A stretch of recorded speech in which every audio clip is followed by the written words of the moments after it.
Али Назарзода ҳастам. Имрӯз дар шаҳр барои шумо навбатдорӣ мекунам. Инҷо роҳрави сурхӣ бо шукӯҳтарин маросими мусиқавии сол Тарона Music Award 2024 мебошад. Чорабини мазкурро Радиои Азия Плюс дар ҳамдастӣ бо шарикон аз ҷумла сарпарасти кул ICB Bank ташкил намудаанд. Моро ҳамроҳ бошед то мо шуморо бо ҷараёни баргузории Тарона Music Award 2024 шинос намоем.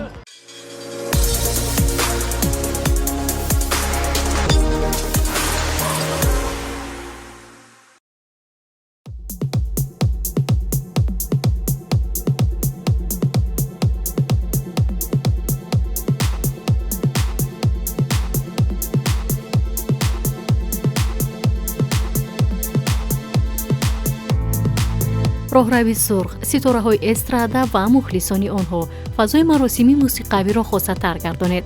ҳар як номзад ба ҷоизаи Тарона Music Award бо азми қавӣ ва омодагии ҷиддӣ ҳозир мешуд. Мернигори Рустам дар роҳрави сурхи Тарона Music Award.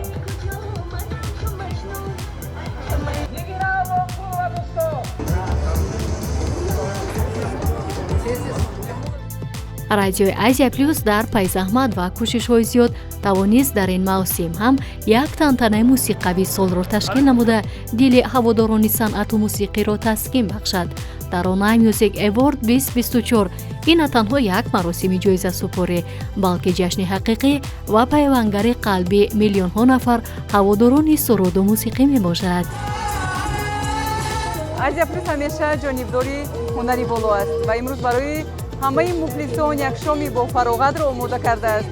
Ман аз фурсат истифода бурда ба ҳамаи гурӯҳи кории масъулин, шарикон ва сарпарастон ва ҳамаи шунавандагону бинандагону хонандагони Азия Плюс ташаккур мегӯям. дар саҳна 14 сароянда бо беҳтарин сурудҳояшон Сироҷиддин Фозилов, Нозия Кароматулло, Ҷонибек Муродов, Нигина Амонқулова, Сафар Муҳаммад, Фарух Ҳасанов, Меҳринигори Рустам, Валиҷон Азизов, Рустам Азимӣ, Некрӯз, Ҷаҳонгир Зарипов, Собир Аминов, Мубориз Усмонов ва Мадина Ақназарова.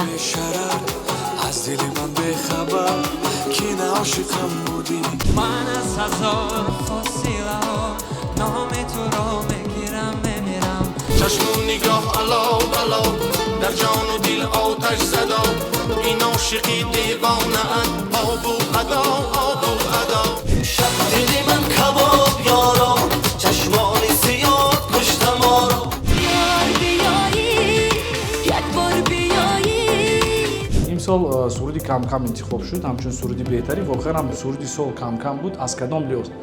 аз лиҳози оне ки мо дар таърихи мусиқии Тоҷикистон рекорде ки гузоштем дар муддати кӯтоҳ, дар муддати қариби 1 сол мо зиёда аз 40 миллион тамошобин дар YouTube пайдо кардем. Ба ғайр аз он дар як ҳафтаи 100%.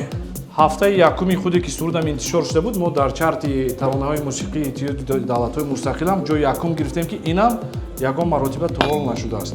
Ва бисёр шод ҳастем ки ин суруде ки воқеан ҳам суруди сол аст, бе ягон гап бо суруди сол интихоб шуд. хушбахт аз он ҳастам ки овози баландро гирифтам ва имрӯз ҷоиза насиби ман гашт. албатта ман ҳамаи ҳунармандонро дар қатори худам низ табрик мегӯям. ба ҳамаи шумо ташаккури зиёд. ман бисёр хушҳол ҳастам ва ифтихор мекунам ки бо Азия Плюс ҳастам. ташаккур. ман аввал мехостам миннатдори худро ба Азия Плюс расонам ки ҳар сол чун анъана ҳамин чорабинӣ бисёрам муҳима мегузаронад. ман аз онҳо бисёр миннатдор ҳастам. ташаккур ба мухлисон, шунавандаҳои сурудҳои ман ки баҳогузорӣ карданд. мо имрӯз дар ин ҷо баромад кардем. ташаккури зиёд. бори аввал соҳиби ҷоизаи мо Некрӯз Зрибунов ва Нозия Кароматулло гардиданд. миёни ҳама сарояндаҳо қиссаи якеашон аҷоиб буд. Сироҷиддин Фозилов пас аз чандин соли танаффус ба саҳна баргашт ва бо суруди наваш зиндагӣ боз ба қуллаҳои баландӣ таҳсин баромад ва мо низ инро қадрдонӣ кардем. Ногуфта намонад ки Сироҷиддин Фозилов дар аввалин ҷоизасупории мусиқавии Азия Плюс суруди сол 2003 низ сазовори ҷоиза гардида буд. صدای دلت را من میشنوم далер назаров бо овози нотакрор ва эҷодияти дилнишин ба рӯи саҳна омад. ӯ дар маросими мо ба ҳайси меҳмони фахре иштирок дошт. далер назаров барои рушди санъати мусиқии тоҷик ва муаррифӣ намудани он дар ҷаҳон аз ҷониби радиои Азия Плюс бо ҷоизаи таронаи Music Award 2024 қадрдонӣ шуд.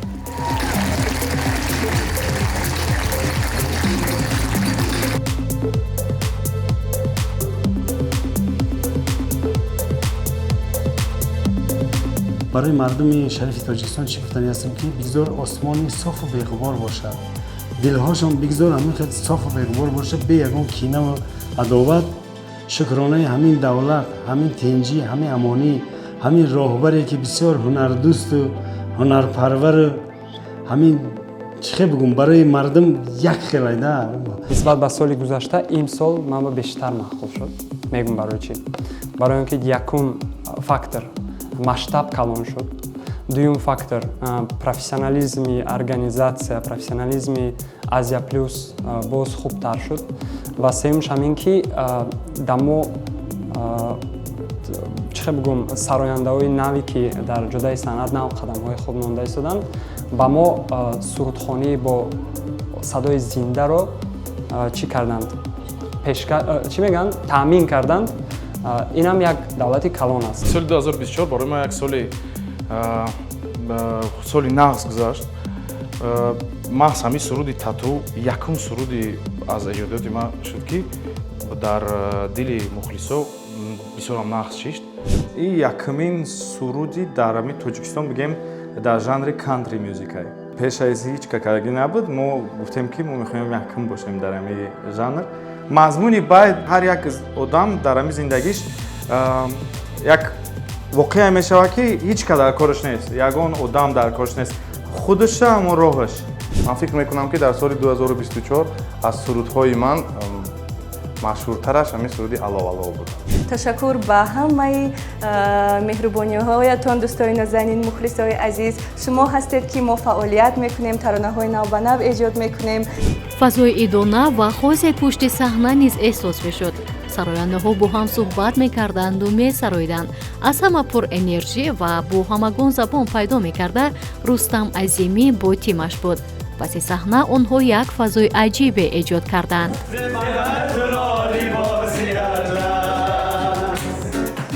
من هم صرف نظر از لطف سراینده ها نبودم. تشکیل نمودن چنین مراسمی با شکوه بدون دستگیری شریکان امکان‌پذیر است. آزیا پلوس این مراسم را یکجا با بانک سرمایه‌گذاری و قرضی ICB بانک برگزار کرد. در واقع که از افتخار است برای ما دستگیری کردن فرهنگ و موسیقی تاجیکستان و ما کوشش میکنیم که از راه سرمایه گذاری برای فرهنگ موسیقی تاجیکستان و رشد آن بیشتر سهمگذار باشیم که صنعتکاران تاجیک بیشتر به قله‌های بلند رسند و خارج از کشور آنها یک جایگیر باشند، یک سهم خود را داشته باشند. البته یکی از انتظاری‌های ما این است که اولتر از این به مردم تاجیک می‌خواهیم یعنی که یک پیام رسانیم که فرهنگ تاجیک در رشد است، موسیقی تاجیک، فرهنگ تاجیک، صنعت تاجیک در رشد است و همیشه ما شرکت‌های یعنی که هم بانک و هم دیگر شرکت‌ها برای دستگیری آنها سهمگذار هستیم. شرکت TCL شریک رقمی و فلای جی شریک رسمی مراسم امسال بودند.